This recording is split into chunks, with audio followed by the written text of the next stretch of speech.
आज हम बात करने वाले हैं बाबा साहेब की एक पुस्तक के बारे में जिसका नाम है एनिहिलेशन ऑफ कास्ट।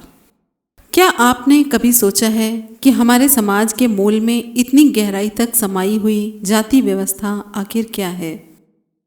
क्या ये सिर्फ काम का बंटवारा है जैसा कि कुछ लोग कहते हैं, या फिर ये एक ऐसा पिंजरा है जो करोड़ों लोगों को उनकी काबिलियत दिखाने का मौका ही नहीं देते? ये वो सवाल है जो आज भी हमारे समाज के सामने एक मुख्य चुनौती बनकर उपस्थित है। और इन सवालों का सबसे बेबाक, सबसे तर्कपूर्ण और सबसे क्रांतिकारी जवाब अगर किसी ने दिया है तो वो हैं डॉक्टर भीमराव रामजी अंबेडकर।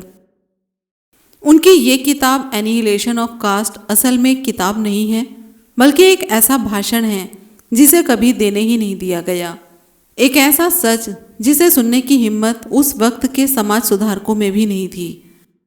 आज हम इस ऑडियो बुक के जरिए उसी अनकहे भाषण की गहराइयों में उतरेंगे। हम ये समझने की कोशिश करेंगे कि जाति आखिर है क्या, यह समाज को कैसे दीमक की तरह खोखला कर रही है। बाबा साहेब अंबेडकर के अनुसार इसका एकमात्र इलाज क्या है। आज की ये वीडियो शायद थोड़ी लंबी हो जाए क्योंकि ये काफ़ी विस्तृत और गहरी होने वाली है। यह विषय ही इतना गंभीर है, यह कोई हल्की फुल्की कहानी नहीं है, बल्कि ये हमारे समाज का एक कठोर सच है। इसलिए अनुरोध है आपसे कि इस वीडियो को आराम से समय निकाल कर इसकी हर एक बात सुनें। हर अध्याय के बाद जरा सा रुकें और सोचें। यह सिर्फ सुनने के लिए नहीं, बल्कि समझने और अपनी जिंदगी में उतारने के लिए है। इस वैचारिक यात्रा में आप भी हमारे साथ चलिए और जानते हैं कि जाति का विनाश क्यों और कैसे जरूरी है। वैसे इसकी हम हिंदी बुक की पूरी सीरीज जाति का विनाश बना चुके हैं, आप प्लेलिस्ट में जाकर देख सकते हैं। अध्याय नंबर 1 में वो भाषण जो कभी दिया ही नहीं गया, एक अधूरी क्रांति की कहानी। चलिए कहानी की शुरुआत करते हैं साल 1936 से।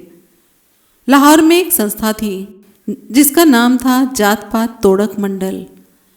जैसा कि नाम से ही जाहिर है, यह मंडल जाति व्यवस्था को समाप्त करने और समाज में सुधार लाने के मकसद से बनाया गया था। यह उस समय के शिक्षित और प्रगतिशील सोच वाले हिंदू सुधारकों का एक समूह था। इस मंडल ने अपने वार्षिक सम्मेलन के लिए अध्यक्ष के तौर पर भाषण देने के लिए डॉक्टर भीमराव रामजी अंबेडकर को यानी कि बाबा साहेब को न्योता दिया था।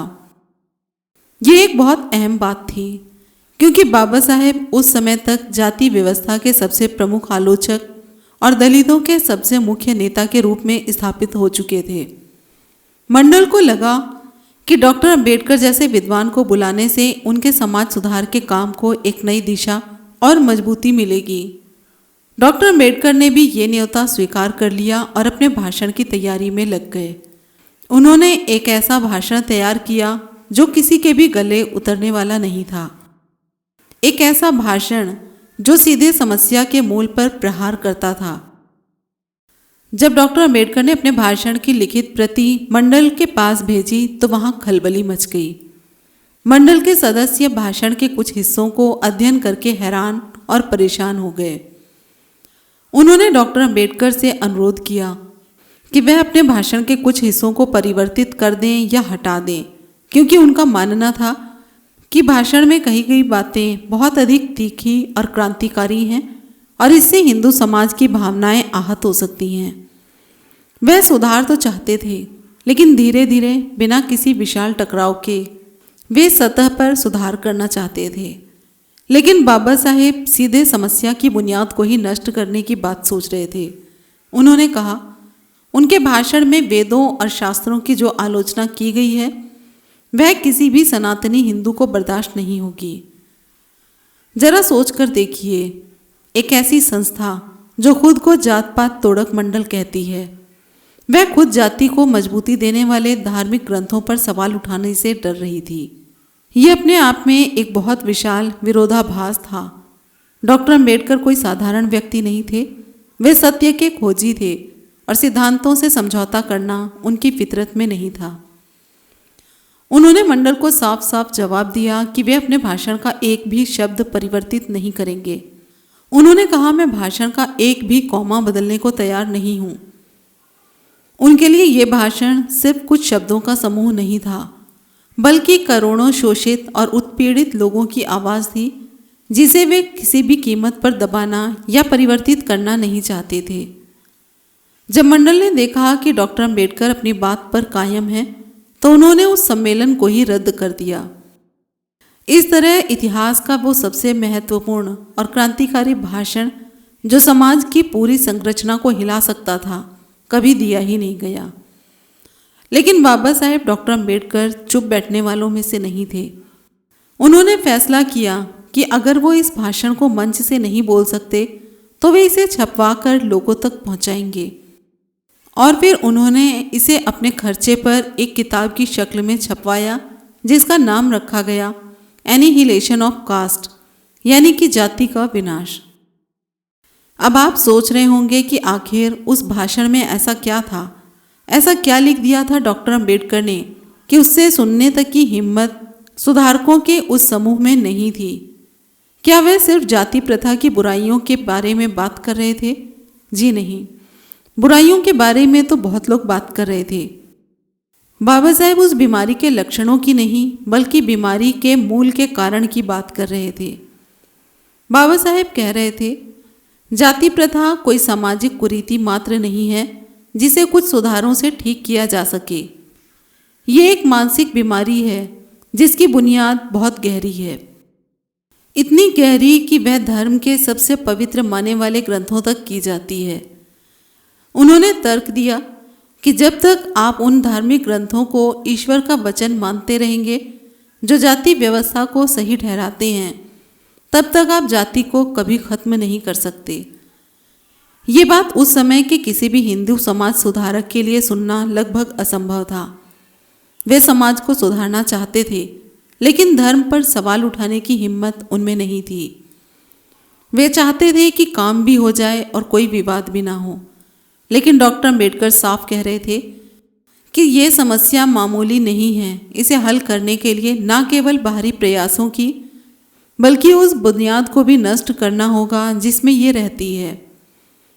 ये किताब, या यूं कहें ये भाषण, सिर्फ एक ऐतिहासिक दस्तावेज नहीं है। ये एक मशाल है जो हमें मार्ग दिखाती है। ये हमें सिखाती है कि असली सुधार का मतलब सतह पर लीपापोती करना नहीं, बल्कि समस्या की बुनियाद पर चोट करना होता है। बाबा साहेब डॉक्टर अम्बेडकर ने उस भाषण के माध्यम से जो सवाल उठाए थे, वे आज भी उतने ही प्रासंगिक हैं। आज भी हम देखते हैं कि लोग जाति के नाम पर बटे हुए हैं। आज भी शादी ब्याह से लेकर राजनीति तक हर जगह जाति अपना घिनौना खेल खेलती है। हम अक्सर सुधार की बात करते हैं, लेकिन क्या हम वाकई उन मान्यताओं पर सवाल उठाने को तैयार हैं जो इस भेदभाव को पोषित करती हैं? क्या हम उस सच को स्वीकार करने के लिए तैयार हैं जो हमें असहज करता है? जात पात तोड़क मंडल उस सच को नहीं पचा पाया था। उन्होंने कार्यक्रम रद्द करके एक तरह से ये साबित कर दिया था कि वे सुधार के पक्ष में तो हैं, लेकिन क्रांति के नहीं। और डॉक्टर अम्बेडकर एक सुधारक नहीं, एक क्रांतिकारी थे। वे एक ऐसी सामाजिक क्रांति चाहते थे जो सिर्फ बाहरी ढांचे को ही नहीं, बल्कि लोगों की सोच को, उनकी आत्मा को परिवर्तित कर दे। इस भाषण का ना दिया जाना ही इसकी सबसे मुख्य जीत बन गया, क्योंकि अगर ये भाषण दे दिया जाता तो शायद ये कुछ तालियों और बहसों के बाद इतिहास के पन्नों में खो जाता। लेकिन इसके रोके जाने की वजह से ये और भी ज़्यादा शक्तिशाली हो गया। इसने लोगों के मन में एक जिज्ञासा पैदा की, एक सवाल खड़ा किया कि आखिर इसमें ऐसा क्या था जिसे दुनिया से छुपाने की कोशिश की गई। और इसी सवाल ने इस भाषण को अमर बना दिया। तो अब सवाल ये उठता है कि लोग जो सामान्य सुधारों की बात करते हैं, जैसे साथ में खाना खा लेना या फिर अंतर्जातीय विवाह कर लेना, क्या वे वाकई में जाति को खत्म कर सकते हैं? डॉक्टर अम्बेडकर इस बारे में क्या सोचते थे? क्या ये तरीके सिर्फ दिखावा हैं या इनमें वाकई कोई दम है? इस सवाल का जवाब हमें अगले अध्याय में मिलेगा, जहां हम जानेंगे कि सुधार के ये सामान्य प्रयास क्यों नाकाम रहे। अध्याय नंबर 2, सुधार का धोखा। सहभोज और अंतरजातीय विवाह क्या काफ़ी है? पिछले अध्याय में हमने जाना कि कैसे डॉक्टर अम्बेडकर का क्रांतिकारी भाषण कभी दिया ही नहीं जा सका, क्योंकि उसके सच को पचाने की हिम्मत तथाकथित समाज सुधारकों में भी नहीं थी। अब इस अध्याय में हम बात करेंगे, उस बहस के गहरे पानी में उतरेंगे। डॉक्टर अम्बेडकर अपने इस भाषण में उन सुधारकों पर सीधा निशाना साधते हैं जो जाति प्रथा को मिटाने के लिए बहुत ही सतह वाली और ऊपरी उपाय सोचते हैं। उस दौर में और आज भी बहुत से लोग मानते हैं कि अगर अलग अलग जातियों के लोग एक साथ बैठकर खाना खाने लगें, जिसे कि सहभोज कहते हैं, तो जाति प्रथा खत्म हो जाएगी। इसी तरह एक और बहुत लोकप्रिय विचार है कि अगर अलग अलग जातियों के युवक युवतियां आपस में शादी करने लगें, यानी अंतरजातीय विवाह होने लगें, तो जाति की दीवारें अपने आप समाप्त हो जाएंगी। सुनने में ये बातें कितनी अच्छी और तार्किक लगती हैं ना। लगता है कि बस यही तो है समाधान। लेकिन डॉक्टर अम्बेडकर इन दोनों ही विचारों को एकदम धोखे की तरह देखते थे। वो इसे एक ऐसा इलाज मानते थे जो बीमारी के मूल तक जाता ही नहीं, बल्कि ऊपर ऊपर से कुछ समय के लिए आराम पहुंचाता है। चलिए सबसे पहले बात करते हैं सहभोज की, यानी कि साथ में बैठकर खाना खाने की। डॉक्टर अम्बेडकर कहते हैं कि जाति सिर्फ खान पान का मसला नहीं है, ये एक बहुत ही गहरी मानसिक और सामाजिक संरचना है। आप किसी के साथ बैठकर खाना तो खा सकते हैं, लेकिन खाना खत्म होते ही आप वापस अपनी जाति की पहचान में लौट जाते हैं। वह व्यक्ति आपके लिए दोस्त हो सकता है, लेकिन समाज की नज़र में वह अपनी जाति का ही रहेगा और आप अपनी जाति के। ये ठीक वैसा ही है जैसे किसी जहरीले वृक्ष के कुछ पत्ते हटा देना और ये मान लेना कि वृक्ष खत्म हो गया, जबकि जहर तो उसके मूल में है, उसके तने में है, उसकी हर शाख में है। सहभोज से कुछ समय के लिए भाईचारे का एहसास हो सकता है, लेकिन उस गहरी नफरत और ऊंच नीच की भावना को मिटा नहीं सकता जो सदियों से हमारे मन में घर किए हुए हैं। डॉक्टर अम्बेडकर का तर्क था कि जाति एक विचार है, एक मानसिक अवस्था है। जब तक आप उस विचार को अपने मन से नहीं निकालेंगे, तब तक बाहरी दिखावे से कुछ भी नहीं होने वाला। आप किसी दलित के घर जाकर खाना खा सकते हैं, मीडिया में उसकी तस्वीरें छपवा सकते हैं, लेकिन क्या इससे आपके मन में उसके प्रति बसी हुई श्रेष्ठता की भावना खत्म हो जाएगी? क्या इससे समाज का वह ढांचा परिवर्तित हो जाएगा जो उसे आपसे नीचा मानते हैं? इसका जवाब है नहीं। यह सिर्फ एक राजनीतिक या सामाजिक स्टंट बनकर रह जाता है, असली परिवर्तन नहीं लाता। अब आते हैं दूसरे और ज़्यादा मजबूत तर्क पर, यानी कि अंतरजातीय विवाह पर। बहुत से लोगों का मानना है, और महात्मा गांधी भी उनमें से एक थे, कि अंतरजातीय विवाह ही जाति प्रथा को खत्म करने का कारगर उपाय है। तर्क ये दिया जाता है कि जब अलग अलग जातियों में खून का रिश्ता बनेगा तो जाति की सीमाएं अपने आप धुंधली हो जाएंगी और एक दिन ये खत्म हो जाएंगी। ये तर्क सुनने में बहुत ही शक्तिशाली लगता है।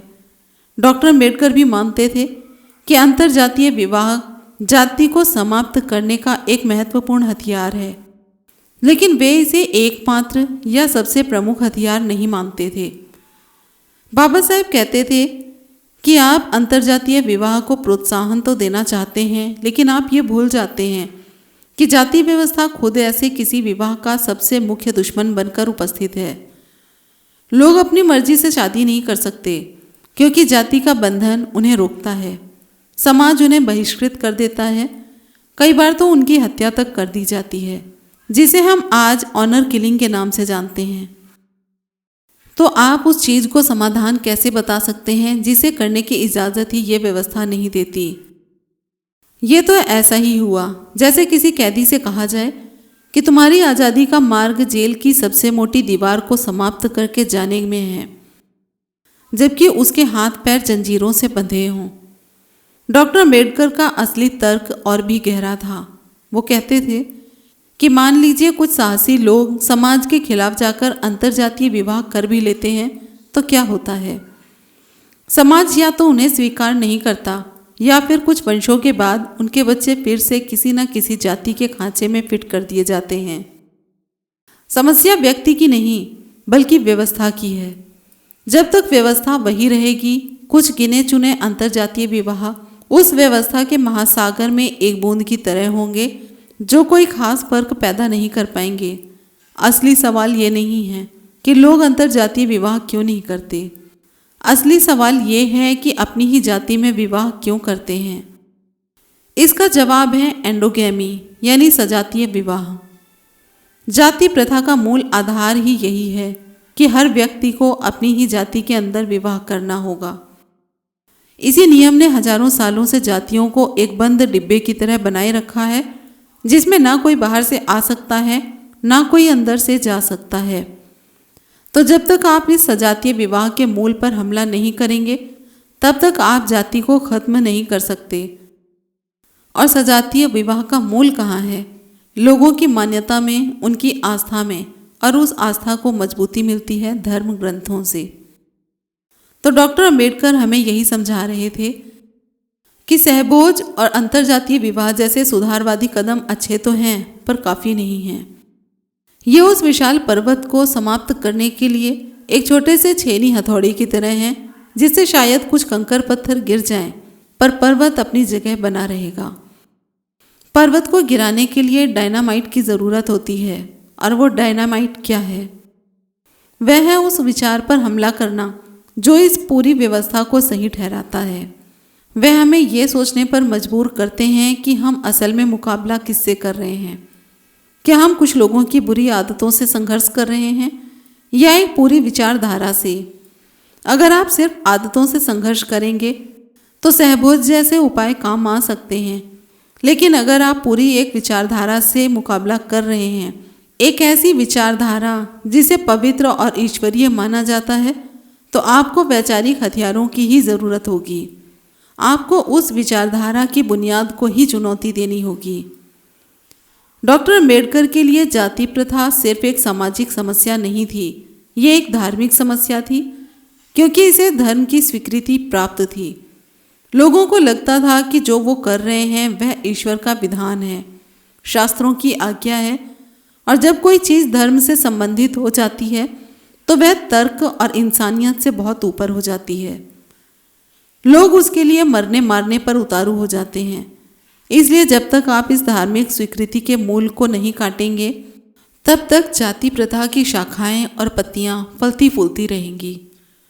तो अब हमारे सामने प्रश्न ये उठता है कि वह कौन सी धार्मिक मान्यता है, वह कौन सी विचारधारा है जिसे डॉक्टर अंबेडकर जाति प्रथा का मूल कारण मानते थे। क्या वे सीधे सीधे हिंदू धर्म पर ही हमला कर रहे थे या फिर उसके अंदर मौजूद किसी खास व्यवस्था पर? इसका जवाब हमें अगले अध्याय में मिलेगा, जहां हम वर्ण व्यवस्था और जाति व्यवस्था के उस जटिल रिश्ते को समझने की कोशिश करेंगे जिसे डॉक्टर अंबेडकर ने बड़ी बेबाकी से दुनिया के सामने रखा।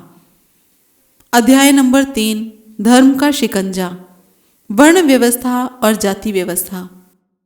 क्या वर्ण व्यवस्था ईश्वर का बनाया हुआ विधान है? पिछले अध्याय में हमने देखा कि कैसे डॉक्टर अंबेडकर सहभोज और अंतरजातीय विवाह जैसे सुधारों को काफ़ी नहीं मानते थे। उनके अनुसार ये सब बीमारी के लक्षणों का इलाज करने जैसा था, ना कि बीमारी के मूल कारण का। तो फिर वह मूल क्या है? इस अध्याय में हम डॉक्टर अंबेडकर के विचारों के उस केंद्र बिंदु पर पहुंचते हैं जो सबसे ज़्यादा विवादास्पद है और सबसे ज़्यादा क्रांतिकारी भी है।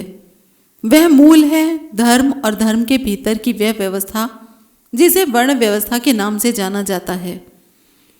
डॉक्टर अंबेडकर ने बड़े साहस के साथ ये तर्क दिया कि भारत में जाति प्रथा इसलिए इतनी मजबूत और अटूट है क्योंकि उसे हिंदू धर्म के शास्त्रों का संरक्षण प्राप्त है। ये कोई सामाजिक रिवाज नहीं है जो लोगों ने अपनी सहूलियत के लिए बना लिया, बल्कि इसे एक दैय विधान यानी कि ईश्वर का बनाया हुआ कानून कहकर प्रचारित किया गया है। और जब किसी चीज़ पर ईश्वर की मुहर लग जाती है तो उस पर सवाल उठाने की हिम्मत कौन कर सकता है। अक्सर जब जाति प्रथा की आलोचना होती है तो कई विद्वान और सुधारक एक बचाव का मार्ग निकालते हैं। वे कहते हैं कि हमारे शास्त्रों में जाति व्यवस्था की नहीं बल्कि वर्ण व्यवस्था की बात की गई है और ये दोनों अलग अलग चीज़ें हैं। वो तर्क देते हैं कि वर्ण व्यवस्था तो बहुत अच्छी थी, इसीलिए बाबा साहेब ने कहा था कि वो सिर्फ श्रम का विभाजन यानी कि डिवीज़न ऑफ लेबर थी।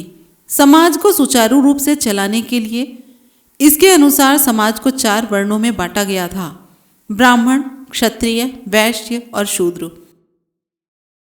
ब्राह्मणों का काम ज्ञान और शिक्षा का था, क्षत्रियों का काम रक्षा और शासन का था, वैश्यों का काम व्यापार और कृषक का और शूद्रों का काम बाकी 3 वर्णों की सेवा करने का था। कहा जाता है कि यह व्यवस्था जन्म पर आधारित नहीं थी बल्कि कर्म और गुण पर आधारित थी। यानी अगर किसी शूद्र के पुत्र में ब्राह्मण के गुण हैं तो वह ब्राह्मण बन सकता था। सुनने में ये कितना आदर्श और सुंदर लगता है, लेकिन बाबा साहेब इस तर्क को सिरे से खारिज कर देते हैं।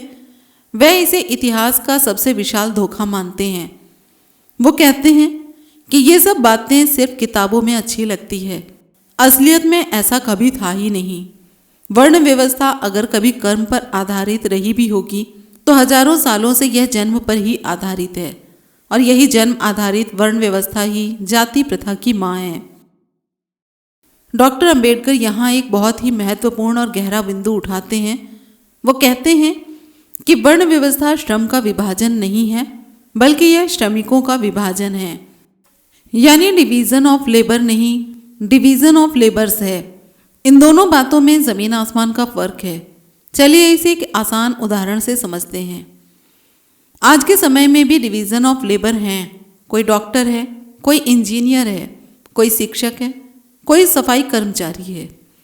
ये समाज की ज़रूरत है, लेकिन आज का समाज श्रमिकों का विभाजन नहीं करता।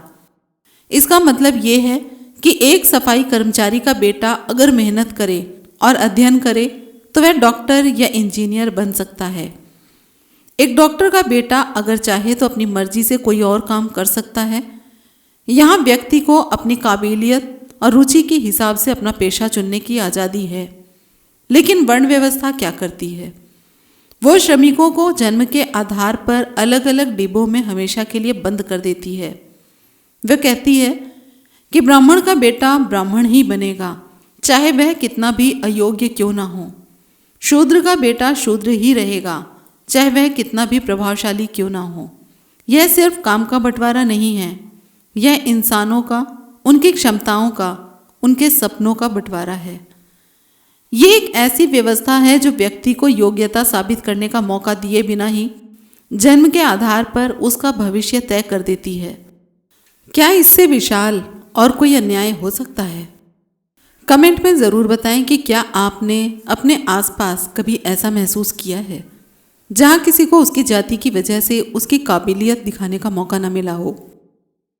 इसके अलावा डॉक्टर अंबेडकर एक और तर्क देते हैं। वो कहते हैं कि वर्ण व्यवस्था में सिर्फ कामों का बंटवारा नहीं है, बल्कि इन कामों को ऊंच नीच के क्रम में भी बांटा गया है। इसे श्रेणीबद्ध असमानता कहते हैं।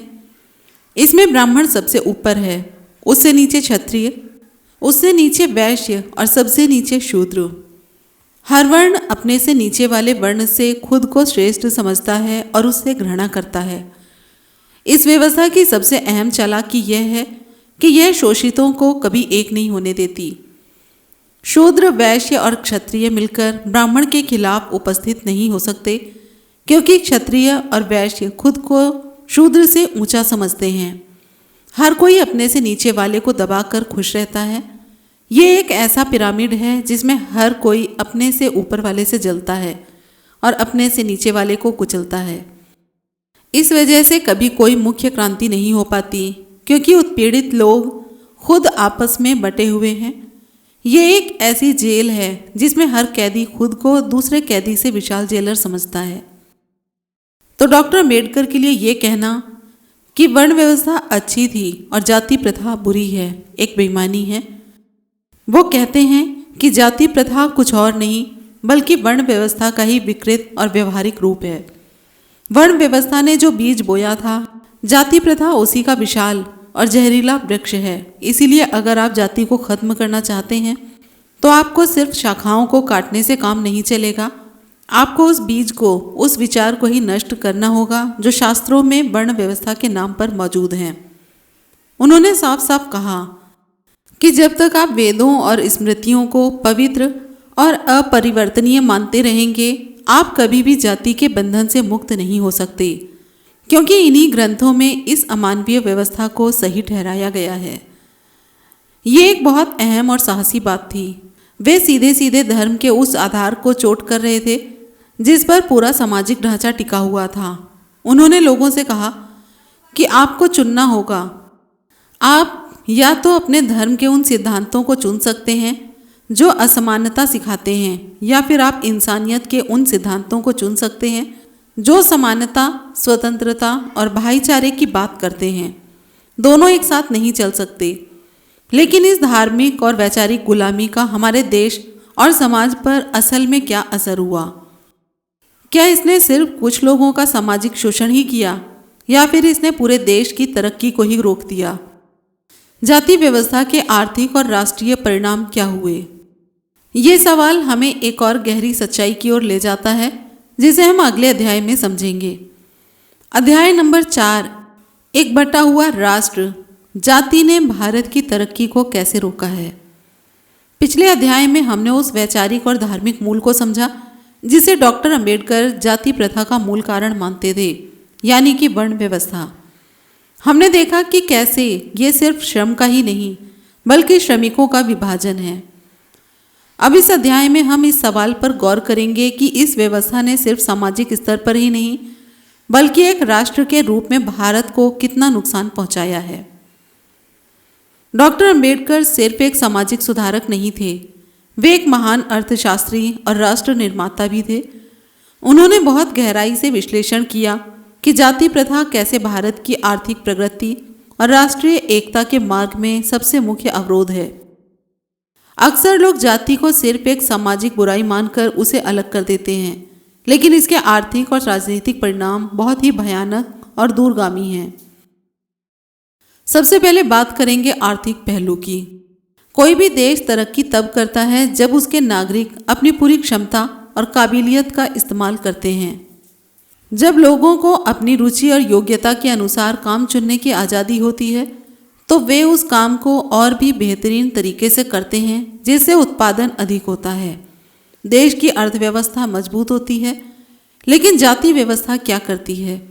वे इस पूरी प्रक्रिया पर ही रोक लगा देती है। वो कहती है कि तुम वही करोगे जो तुम्हारे बाप दादा करते आए हैं, चाहे तुम्हारी उसमें रुचि हो या ना हो, चाहे तुम्हारे अंदर कोई प्रतिभा हो या ना हो। एक कुम्हार का बेटा जिसमें एक वैज्ञानिक बनने की क्षमता हो सकती है, उसे मिट्टी के बर्तन बनाने पर मजबूर किया जाता है। एक लोहार की बेटी जो एक बेहतरीन लेखिका बन सकती है, उसे लोहे के औजार बनाने के काम में धकेल दिया जाता है। इससे क्या होता है? इससे देश अपनी सबसे कीमती चीज़ यानी कि मानव पूंजी को बर्बाद कर देता है। करोड़ों लोगों की प्रतिभा और क्षमता का कभी इस्तेमाल नहीं हो पाता, क्योंकि जाति का पिंजरा उन्हें कैद करके रखता है। डॉक्टर अंबेडकर ने बताया कि जाति प्रथा एक और तरीके से अर्थव्यवस्था को नुकसान पहुंचाती है। यह लोगों में काम के प्रति एक अजीब सी भावना पैदा करती है। कुछ कामों को ऊंचा और पवित्र मान लिया जाता है और कुछ कामों को नीचा और अपवित्र, जैसे हाथ से मैला उठाने का काम, चमड़े का काम या सफाई का काम नीचा माना जाता है, और यह काम कुछ खास जातियों के लोगों के लिए आरक्षित कर दिया जाता है। इससे होता यह है कि जो लोग ये काम करते आ रहे हैं उनके मन में अपने काम के प्रति कोई सम्मान नहीं होता और न ही समाज उन्हें कोई सम्मान देता है।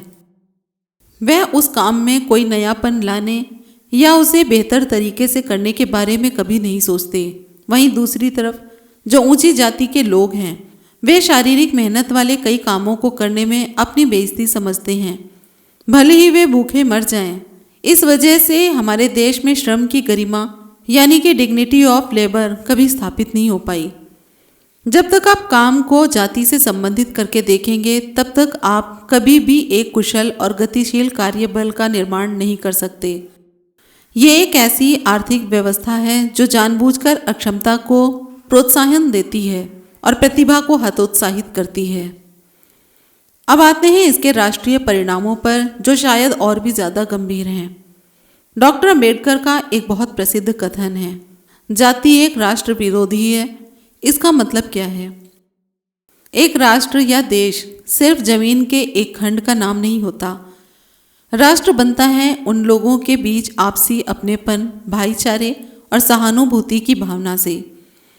जब देश पर कोई संकट आता है तो सभी लोग अपने सामान्य मतभेद भुलाकर एक हो जाते हैं, क्योंकि उन्हें लगता है कि हम सब एक हैं। लेकिन जाति प्रथा इस हम की भावना को पैदा ही नहीं होने देती। यह समाज को हजारों छोटे छोटे खंडों में बांट देती है, जो एक दूसरे से नफरत करते हैं और एक दूसरे के हितों के खिलाफ काम करते हैं। यहाँ एक व्यक्ति की पहली पहचान भारतीय नहीं बल्कि उसकी जाति होती है। उसकी वफादारी अपने देश के प्रति बाद में, अपनी जाति के प्रति ही पहले होती है। हर जाति का अपना स्वार्थ होता है और वह दूसरी जाति को अपना दुश्मन समझती है। ऐसी स्थिति में एक मजबूत और एकीकृत राष्ट्र का निर्माण कैसे हो सकता है? डॉक्टर अंबेडकर ने इसे एंटी सोशल स्पिरिट यानी कि समाज विरोधी भावना कहा। जाति आपको सिर्फ अपनी जाति के लोगों के साथ ही शादी करने, खाने पीने और संबंध रखने की इजाज़त देती है। वह आपको सिखाती है कि आपकी जाति के बाहर के लोग पराये हैं। जब यह भावना करोड़ों लोगों के मन में घर कर जाए तो फिर राष्ट्रीय एकता की बात करना बेईमानी हो जाता है। यही वजह है कि भारत का इतिहास विदेशी आक्रमणकारियों से हारने का इतिहास रहा है, क्योंकि जब कोई बाहरी दुश्मन हमला करता था तो देश एक होकर मुकाबला नहीं करता था। समाज जातियों में बटा हुआ था। एक विशाल आबादी जिसे शूद्र और अतिशूद्र कहा जाता था, उसे तो हथियार उठाने का भी अधिकार नहीं था। उनसे उम्मीद की जाती थी कि वो सिर्फ सेवा करें, देश की रक्षा करना उनका काम नहीं था। तो जब देश की एक बहुत विशाल आबादी को अपने राष्ट्र की मुख्य धारा से ही काट दिया गया हो, तो आप युद्ध कैसे जीत सकते हैं? जाति ने हमारी सामाजिक चेतना को इतना संकीर्ण बना दिया है कि हम अपनी गली, अपने मोहल्ले और अपनी जाति से आगे सोच ही नहीं पाते। ये एक ऐसी मानसिक कैद है जो हमें एक सच्चा नागरिक और देशभक्त बनने से रोकती है। तो हमने देखा कि जाति सिर्फ कुछ लोगों के शोषण का नाम नहीं है। यह पूरे देश के पैरों में एक जंजीर है जो उसे ना तो आर्थिक रूप से आगे जाने देती है और ना ही सामाजिक और राजनीतिक रूप से एक मजबूत राष्ट्र बनने देती है। ये एक ऐसा जहर है जो हमारी राष्ट्रीयता के नसों में दौड़ रहा है। तो सवाल अब ये उठता है कि अगर समस्या इतनी विकराल है, इतनी गहरी है, तो इसका समाधान क्या है? अगर सहभोज, अंतरजातीय विवाह और सामान्य सुधार काफ़ी नहीं है, अगर धर्म के ग्रंथ ही इस समस्या का मूल हैं, तो मार्ग क्या है? डॉक्टर अंबेडकर ने इसका क्या हल सुझाया? उन्होंने उस मार्ग का नाम दिया एनिहिलेशन ऑफ कास्ट, यानी जाति का समूल विनाश। लेकिन इसका असली मतलब क्या है? क्या इसका मतलब लोगों को मारना है, या किसी धर्म को खत्म करना है, या फिर कुछ और? इस परम और अंतिम समाधान का खुलासा हम करेंगे अगले और सबसे महत्वपूर्ण अध्याय में, अध्याय नंबर 5, बुनियाद पर प्रहार, जाति सुधार नहीं, जाति विनाश क्यों जरूरी है। अब हम वीडियो के उस मुकाम पर आ गए हैं जहां बाबा साहेब हमें समस्या की गहराइयों से निकालकर समाधान के उस शिखर पर ले जाते हैं जो इस पूरी किताब का, इस पूरे भाषण का सार है। पिछले अध्यायों में हमने समस्या को हर कोण से देखा। हमने जाना कि कैसे धर्म की मान्यता इस व्यवस्था को मजबूती देती है और कैसे इसने हमारे राष्ट्र को खोखला कर दिया है। यह सब जानने के बाद मन में एक निराशा सी आती है। लगता है कि क्या इस हजारों साल पुरानी बीमारी का कोई इलाज भी है या नहीं। बाबा साहेब कहते हैं, हाँ, इलाज है, लेकिन ये इलाज कोई मीठी गोली नहीं है। ये एक कठोर दवा है, एक बहुत विशाल ऑपरेशन है जिसे करने के लिए बहुत हिम्मत और साहस चाहिए। उस इलाज का नाम है एनिहिलेशन ऑफ कास्ट, यानी जाति का विनाश। यानी कि विनाश शब्द का सही मतलब समझना होगा। जब बाबा साहेब अम्बेडकर जाति के विनाश की बात करते हैं तो उनका मतलब किसी जाति के लोगों को खत्म करने से बिल्कुल भी नहीं है। उनका मतलब है उस विचार को, उस भावना को, उस मानसिकता को मूल से उखाड़ फेंकना जो इंसानों को ऊंच नीच के खांचों में बांटती है। ये एक वैचारिक क्रांति की बात है, शारीरिक हिंसा की नहीं। बाबा साहेब कहते हैं, आप जाति प्रथा में सुधार नहीं कर सकते, आप एक जर्जर इमारत की मरम्मत नहीं कर सकते। आपको उसे गिराकर नई और मजबूत नींव पर एक नई इमारत बनानी होगी। जाति प्रथा की बुनियाद ही गलत है। इसकी नींव ही अन्याय, असमानता और अमानवीयता पर टिकी है। आप इसमें कुछ अच्छे कमरे बनाकर या बाहर से अच्छा रंग रोगन करके इसे रहने लायक नहीं बना सकते। जब तक यह कमजोर बुनियाद मौजूद है, इमारत एक दिन गिरेगी ही। इसलिए सुधार नहीं, विनाश जरूरी है। जाति की जो भावना है उसे पूरी तरह से खत्म करना होगा। तो ये विनाश कैसे होगा? बाबा साहेब इसका एक बहुत ही सीधा, स्पष्ट और क्रांतिकारी मार्ग बताते हैं।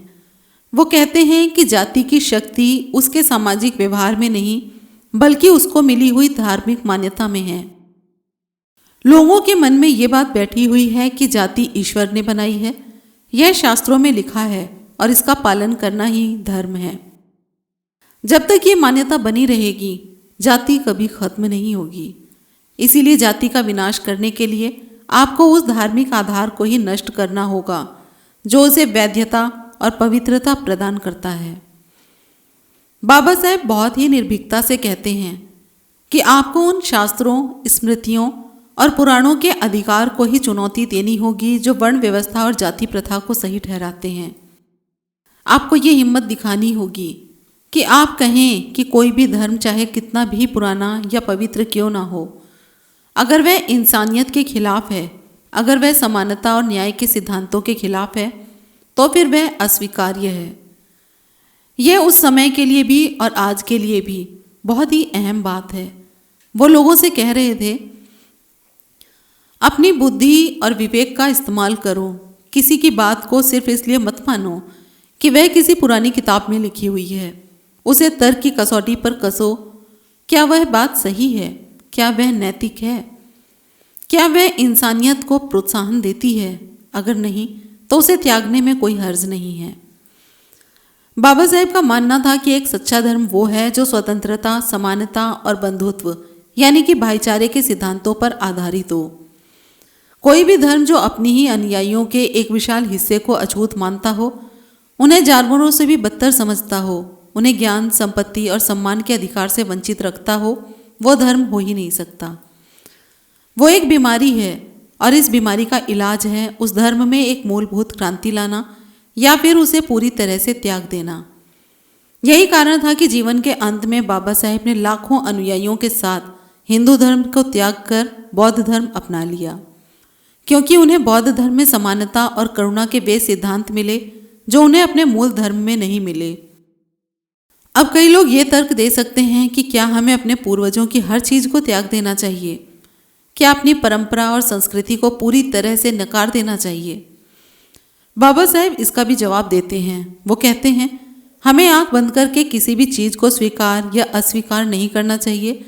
हमें हर परंपरा और मान्यता को विवेक की कसौटी पर कसना होगा।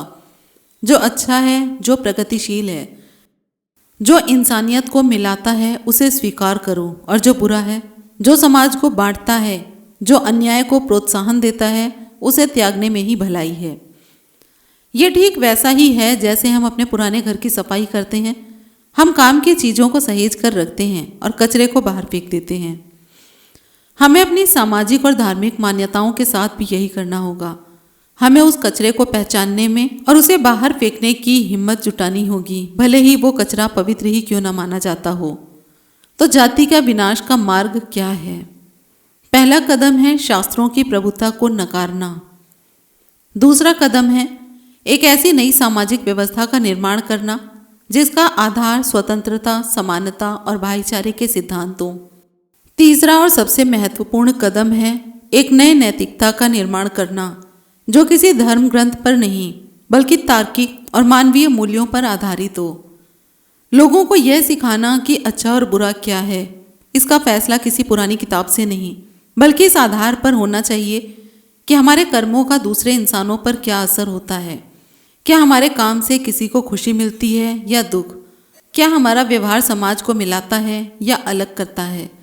जब समाज धर्म के अंधे कानून से निकलकर इंसानियत के सरल और सच्चे कानून को अपना लेगा, तभी जाति का विनाश संभव हो पाएगा।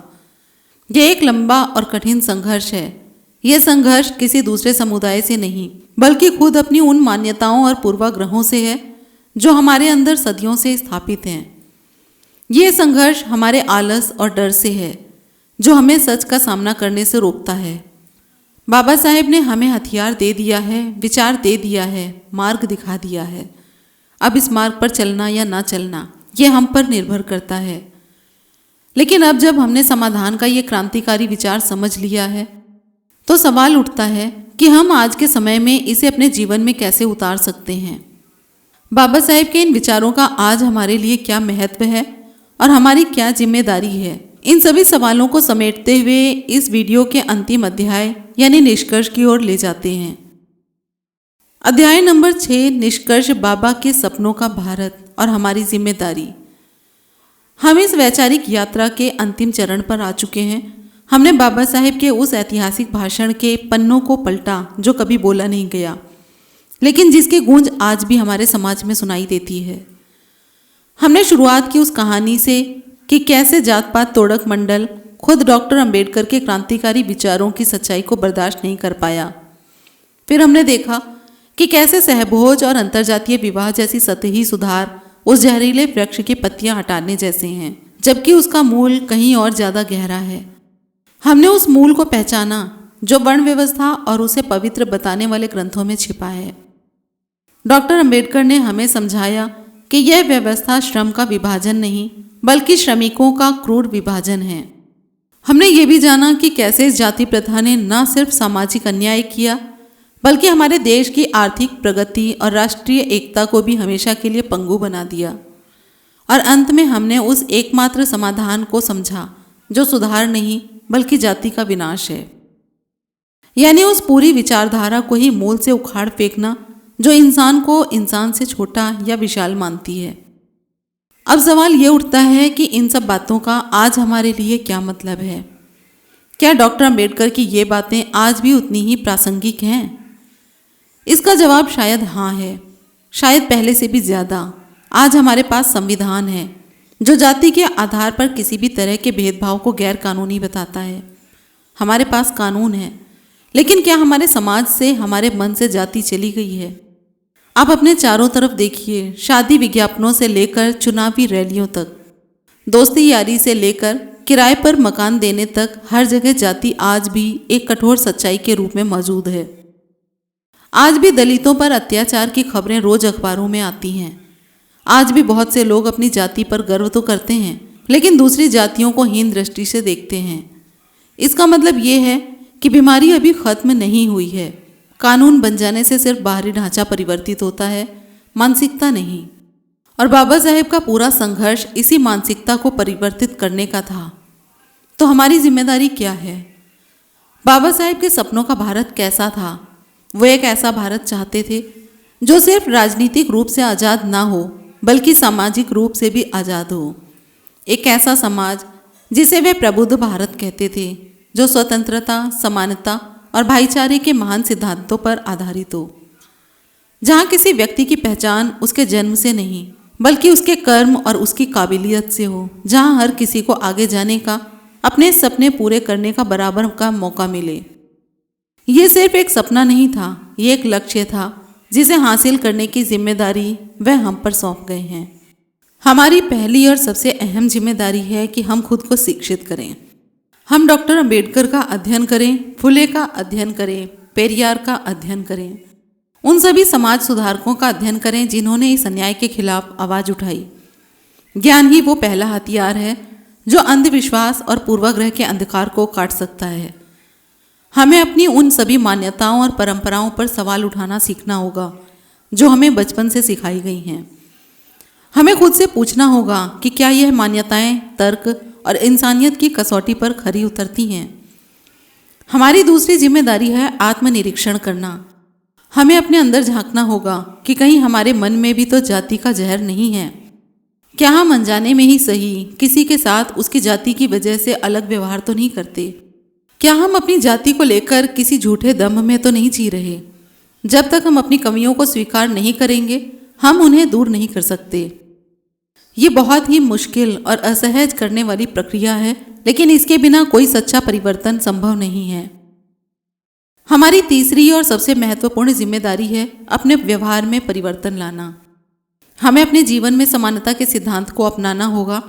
हमें हर इंसान को, चाहे वह किसी भी जाति, धर्म या लिंग का हो, सिर्फ और सिर्फ एक इंसान के रूप में देखना और उसके साथ सम्मान का व्यवहार करना होगा। हमें जाति को समाप्त करने वाले अंतरजातीय विवाहों का समर्थन करना होगा। हमें उन लोगों के खिलाफ आवाज़ उठानी होगी जो जाति के नाम पर नफरत फैलाते हैं। हमें अपने बच्चों को ये सिखाना होगा कि इंसानियत ही सबसे मुख्य धर्म है। परिवर्तन की शुरुआत हमेशा खुद से और अपने घर से होती है। एनिहिलेशन ऑफ कास्ट सिर्फ एक किताब नहीं है, ये एक आईना है जो हमें हमारे समाज की बदसूरत सच्चाई दिखाता है। ये एक चुनौती है जो हमें एक बेहतर और न्यायपूर्ण समाज बनाने के लिए ललकारती है। बाबा साहेब ने तो अपना काम कर दिया। उन्होंने हमें समस्या भी बताई और समाधान भी। अब गेंद हमारे पाले में है। हम या तो इस सच्चाई से मुंह फेर कर जाति की गंदगी में बने रह सकते हैं, या फिर हम हिम्मत करके इस गंदगी से बाहर निकलकर एक नए और साफ सुथरे समाज का निर्माण कर सकते हैं। चुनाव हमारा है। इस वीडियो को देखने के लिए आपका दिल से आभार। हम जानते हैं और ये समझते भी हैं कि ये विषय बहुत ही गंभीर था और आपने अपना कीमती समय निकालकर इसे देखा। ये अपने आप में एक बहुत ही अहम बात है कि आपने इस वीडियो को पूरा देखा, और आपका वीडियो पूरा देखना ये दिखाता है कि आप भी एक बेहतर समाज के बारे में सोचते हैं। अगर आपको कुछ भी नया सीखने को मिला हो, अगर बाबा साहेब अम्बेडकर के किसी विचार ने आपके दिल को छुआ हो, तो प्लीज़ इस वीडियो को लाइक ज़रूर करें और कमेंट में ज़रूर बताएं कि आपको बाबा साहेब का कौन सा विचार सबसे शक्तिशाली और प्रासंगिक लगा। आपके कमेंट्स देखकर ही हमें और भी ऐसे महत्वपूर्ण विषयों पर काम करने की प्रेरणा मिलती है। और अगर आप भविष्य में भी ऐसी ज्ञानवर्धक और जीवन को परिवर्तित करने वाली बातें सुनना चाहते हैं तो चैनल को सब्सक्राइब करना ना भूलें और उस घंटी वाले आइकन को भी दबा दें ताकि हमारी कोई भी नई वीडियो आपसे छूट ना जाए। याद रखिए, एक बेहतर दुनिया बनाने की शुरुआत एक बेहतर विचार से होती है। मिलते हैं अगले वीडियो में एक नई जानकारी के साथ। जय भीम, नमो बुद्धाय, जय संविधान।